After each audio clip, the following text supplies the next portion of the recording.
সময়টা 23 জুলাই 2020। সে বছর বাংলাদেশকে বিশ্বমঞ্চে অন্যভাবে চিনিয়েছিলেন ডক্টর মোহাম্মদ ইউনূস। সেদিন টোকিও অলিম্পিকে বাংলাদেশকে ডক্টর মোহাম্মদ ইউনূস নিয়ে গিয়েছিলেন অনন্য এক উচ্চতায়।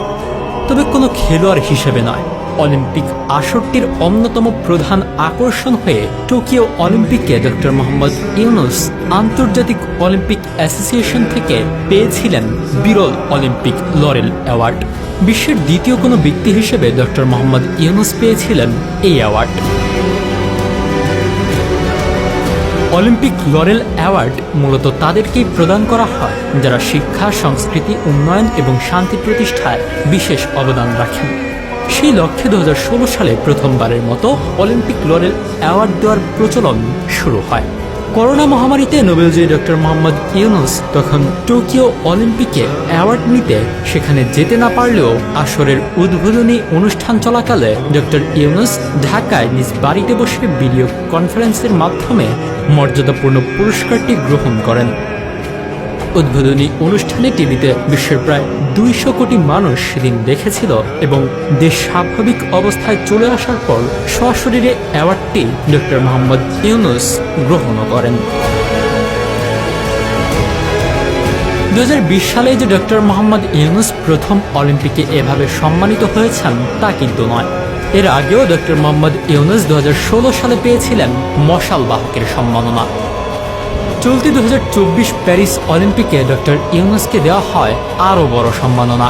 প্যারিস অলিম্পিকে ডক্টর মোহাম্মদ ইউনূস আছেন অলিম্পিকের ব্র্যান্ড অ্যাম্বাসেডর হয়ে।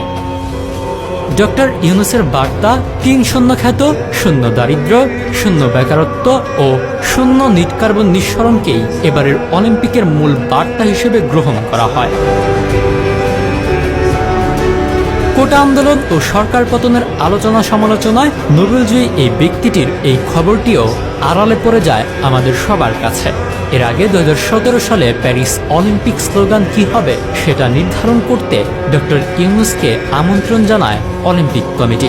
পরবর্তী সময়ে ফ্রান্সের প্রেসিডেন্ট ইমানুয়েল মাখো, প্যারিসের মেয়র অ্যান হিদালগোকে নিয়ে গঠিত প্যারিস অলিম্পিক টিমের সদস্য হিসেবে অংশগ্রহণের জন্য তাকে আমন্ত্রণ জানানো হয়। অলিম্পিক গেমসে বাংলাদেশের খেলোয়াড়রা বারবার ব্যর্থ হলেও খেলোয়াড় না হয়েও বিশ্বমঞ্চে দেশের মুখ উজ্জ্বল করে যাচ্ছেন নোবেলজয়ী ডক্টর মোহাম্মদ ইউনূস। 1980 সালে ক্ষুদ্র ঋণ বিতরণের জন্য গ্রামীণ ব্যাংক প্রতিষ্ঠা করেন ডক্টর ইউনূস। এরপর 2006 সালে শান্তিতে নোবেল পুরস্কার পান ডক্টর ইউনূস। প্রফেসর ইউনূসের বিভিন্ন উদ্যোগের মধ্যে রয়েছে ইউনূস স্পোর্টস হাব। এর মাধ্যমে একটি সামাজিক নেটওয়ার্ক গড়ে তুলেছেন তিনি। এই প্রতিষ্ঠানে খেলাধুলার মাধ্যমে উন্নতির পথকে আরও সহজের চেষ্টা করে। ডক্টর মোহাম্মদ ইউনূস বিশ্বের দ্বিতীয় কোনো ব্যক্তি হিসেবে পেয়েছিলেন বিখ্যাত অলিম্পিক লরেল অ্যাওয়ার্ড। এর আগে 2016 সালে রিও অলিম্পিকে এই সম্মানজনক পদক পেয়েছিলেন কেনিয়ার সাবেক অলিম্পিয়ান কিপ কেইনো। 1968 এবং 72 সালে 1500 মিটারের স্বর্ণপদক জিতেন। এছাড়া তিনি ছিলেন কেনিয়ার অলিম্পিক কমিটির প্রেসিডেন্ট। তিনি নিজের দেশে শিশুদের জন্য স্কুলের পাশাপাশি একটি অ্যাথলেট প্রশিক্ষণ কেন্দ্রও গড়ে তুলেছেন।